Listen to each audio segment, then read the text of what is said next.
Assalamualaikum warahmatullahi wabarakatuh. Waalaikumsalam warahmatullahi wabarakatuh. Sebelum memulai pelajaran, silakan salah satu ketua kelompoknya, ketua kelasnya menyiapkan pembelajaran.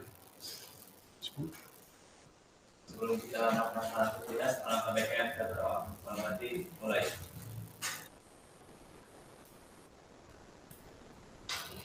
Doa selesai. Bapak absen dulu ya. Muhammad Aprilian, Muhammad Taufik, Muhammad Nabil, Rian, Cinta, Bagus, Aditya, Rafa, Muhammad Dena, Rivaldi, Ilham, Sam. Hadir semua ya. Baik, sebelum kita masuk ke pembelajaran ya, materi yang kita akan sampaikan kalian dapat hari ini adalah mengenai peralatan perbaikan listrik menggunakan pemanas ya. Tapi sebelumnya Bapak ingin tahu terlebih dahulu nih ya. Menurut kalian apa prinsip kerja daripada rangkaian pemanas seperti oven, kemudian kompor, prinsip kerjanya seperti apa? Ada yang tahu tidak? Ya. Merubah energi listrik menjadi energi panas. Ya, apa perbedaan antara konversi kemudian induksi? Ada yang tahu? Ya, gimana Cinta?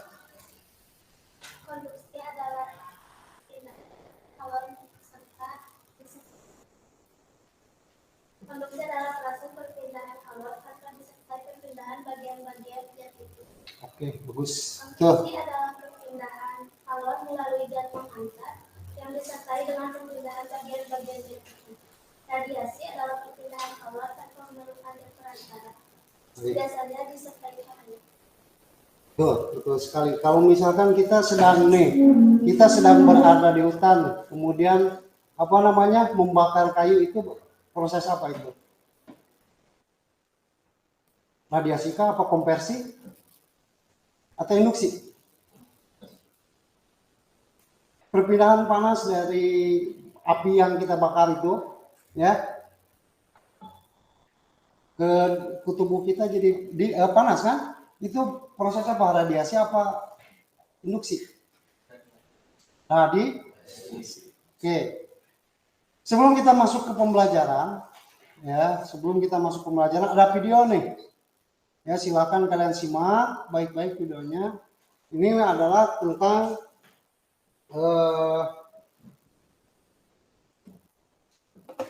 setrika nih ya. Silakan disimak baik-baik. An electric iron is an inevitable item in our daily life.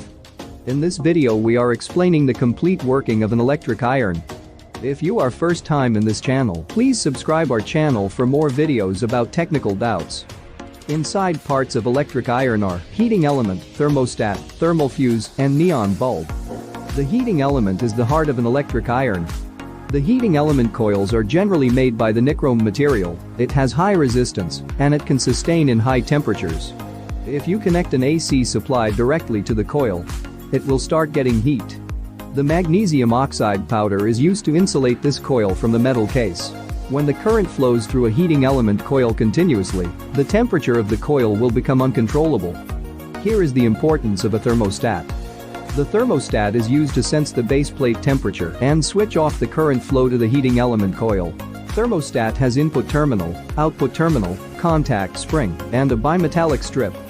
The bimetallic strip consists of two strips of different metals, which expand at different rates as they are heated. All metal expands when heated, and different metal has different expansion rate. Example, when you heat steel and copper at the same temperature, copper strip expands more than steel strip.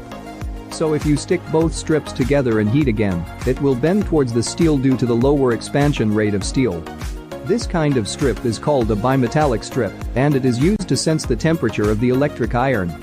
When the base plate temperature increases, the bimetallic strip bends and pushes up the contact spring. Because of this pushing force and spring tension, contact points disconnect and stop the current flow. When base plate temperature decreases, the bimetallic strip comes back to its normal position and contact points connect again for current flow. Phase line connected to inputs terminal of the thermostat and the neutral line connected to the first terminal of the heating element. Thermal fuse connected between the output terminal of the thermostat and the second terminal of the heating element. Neon bulb connected to both ends of the heating element and earth line connected to the body of electric iron. When you switch on the electric iron, while the control knob is in a high position, current flow to the coil through the thermostat without any interruption. When the coil temperature reaches above 200 degrees Celsius, the thermostat contact points disconnect and stop the current flow. When the temperature reaches below 150 degrees Celsius, contact points connect again and current flow to the coil. When you rotate the knob to low temperature, knob press down the spring and make changes in spring tension and disconnects the contact points early than before. So iron box temperature doesn't go higher than that particular temperature and keep the iron box at a low temperature. The thermal fuse is used to protect the coil and avoid a firing. When the thermostat fails and overheats the iron box, thermal fuse fused and stop the current flow to coil.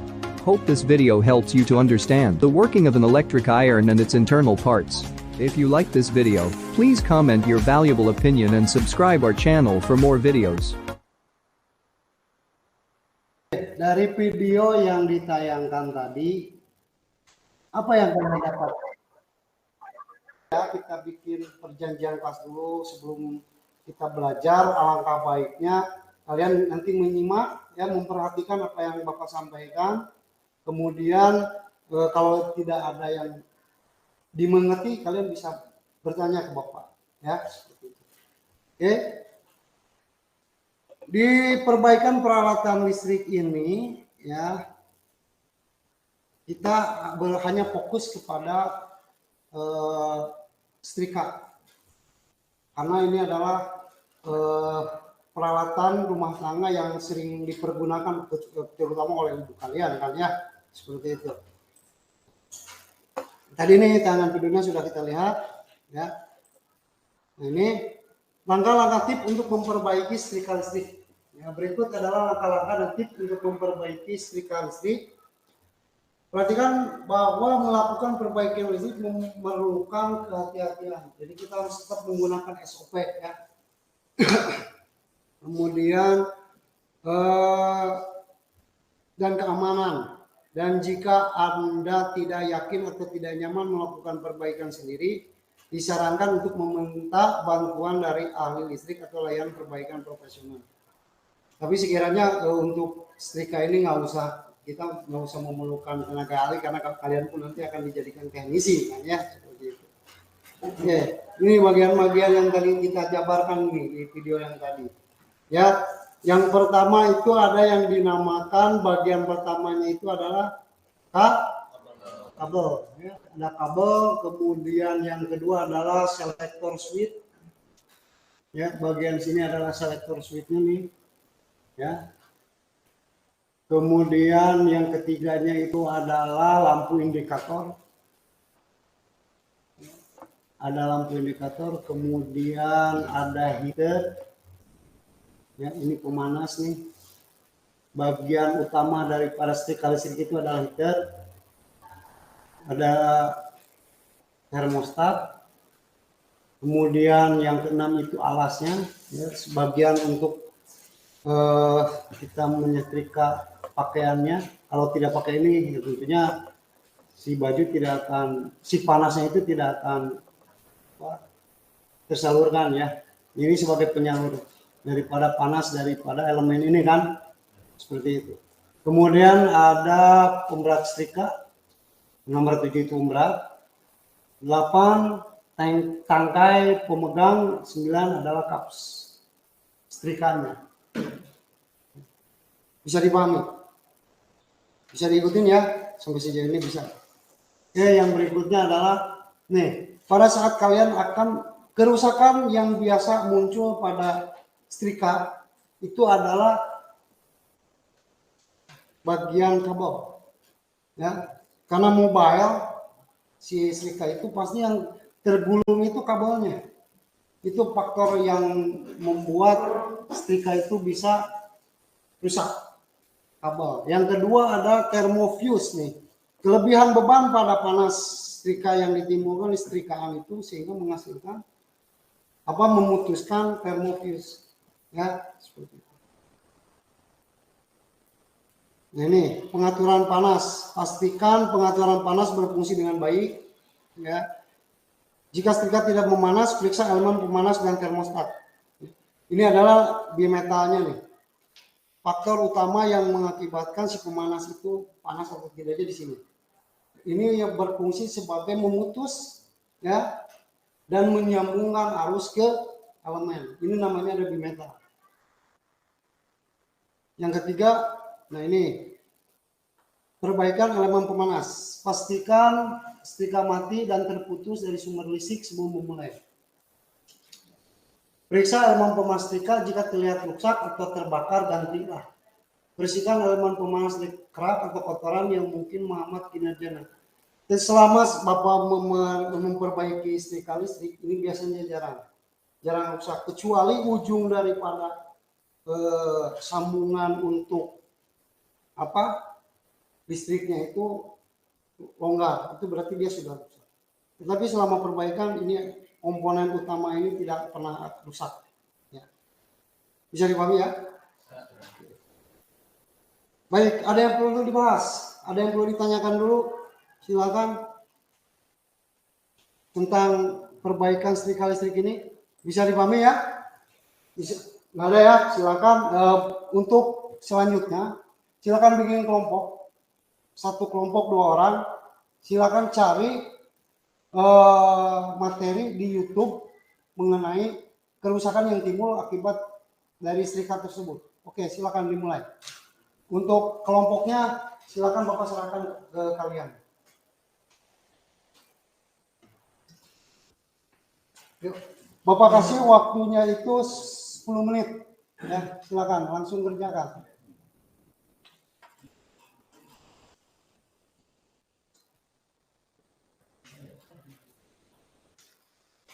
Silakan, bikin kelompok. Kamu bisa ya? Tidak. Kamu bisa?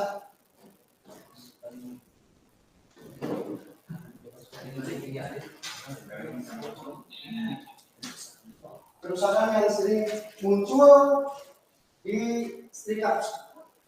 Silakan. Bapak kasih waktu 10 menit.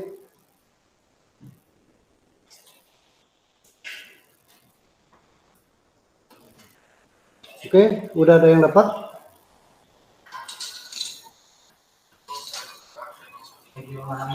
Oke, silakan. Bapak kasih waktu 5 menit lagi. Silakan. Ayo ke depan.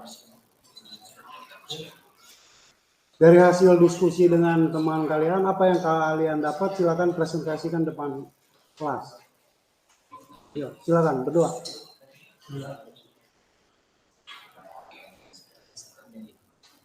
Oke, Bapak 2 orang ya, 2 orang, 2 kelompok maksudnya, 2 kelompok silakan ke depan. Silakan di sini. Dari kelompok kami yang analisis, kami mendapatkan beberapa setrika mati total, yaitu dari kabel yang putus karena terlilit, dan ada yang putus dari thermofuse-nya. Dari di sini ada pergantian kabel atau kabel bisa dipotong untuk disambungkan kembali dan pergantian thermofuse kembali agar setrika kembali menyala normal dan panas lagi. Oke. Ada yang mau ditanyakan? Silakan ke teman kalian.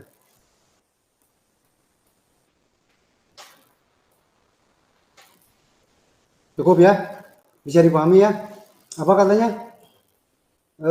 Kerusakan yang sering muncul pada setrika? Kabel, termo. Oke, silakan. Terima kasih. Tepuk tangan. Satu kelompok lagi. Silakan maju ke depan.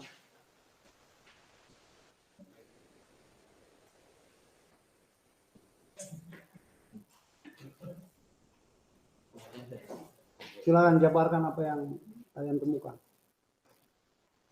Di sini yang biasa terjadi kerusakan pada setrika yaitu mati total yang disebabkan oleh kabel yang putus, terus terjadi dalam thermoswitch dan thermofuse.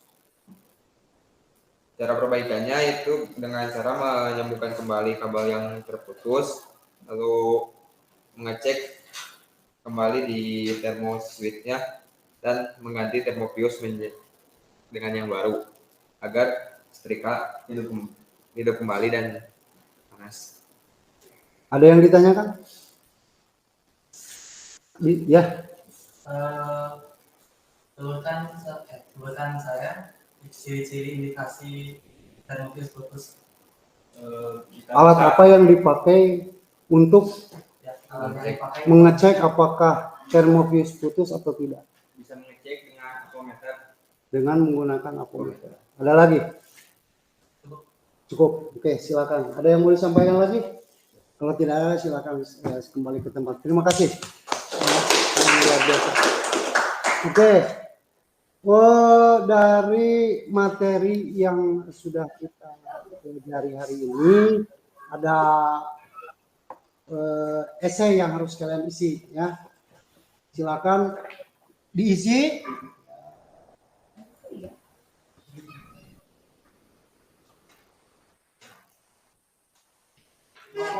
Kasih waktu ya 5 menit. Silakan diisi.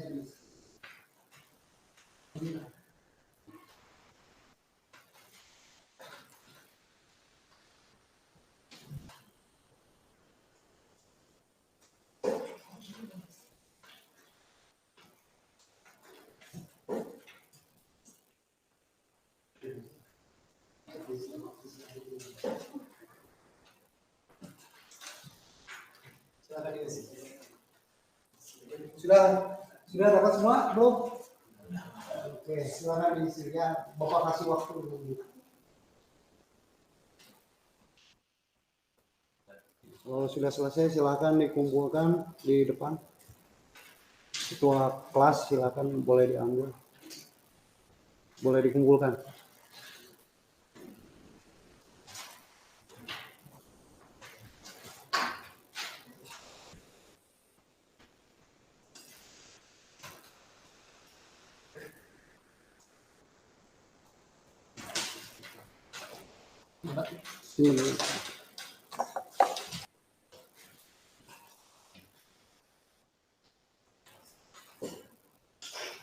Ya, supaya pembelajaran kita itu lebih menyenangkan, kemudian kekurangannya apa silakan disampaikan. Supaya kedepannya kita di dalam menerima materinya itu lebih baik lagi. Menurut kalian apa yang harus ditingkatkan? Silakan, Adik. Praktek langsung, Pak. Praktek langsung, oke. Ada lagi? Ya. Penyediaan komponen terpisah, Pak. Oh, komponen terpisahnya. Oke, dari bagian-bagian setrika yang tadi ya. Tapi sebelum kita masuk ke sana, ya, maksudnya kita langsung sebelum praktek, kita harus dulu mengetahui komponen bagian-bagian dari setrika tersebut, kan? Ya. Yang pertama apa tadi? Komponen yang paling krusial dari setrika itu adalah kabel. Yang kedua, thermofuse. Yang ketiga, saklar bimetal. Yang keempat, indikator. Yang utamanya adalah elemen pemanas. Itu adalah bagian-bagian yang terpenting dari sebuah setrikaan. Ya, jadi kesimpulannya bahwa alat setrika ini alat yang sering dipergunakan di rumah kalian, di mana ibu-ibu tanpa setrikaan gimana rasanya ya? Baju tidak akan rapi. Oke, untuk pelajaran hari ini ada yang mau ditanyakan terlebih dahulu sebelum kita tutup? Oke, bisa dipahami ya? Kalau bisa dipahami, silakan kita akhiri pelajaran hari ini dengan mengucap alhamdulillah. Silakan ketua kelasnya boleh menyiapkan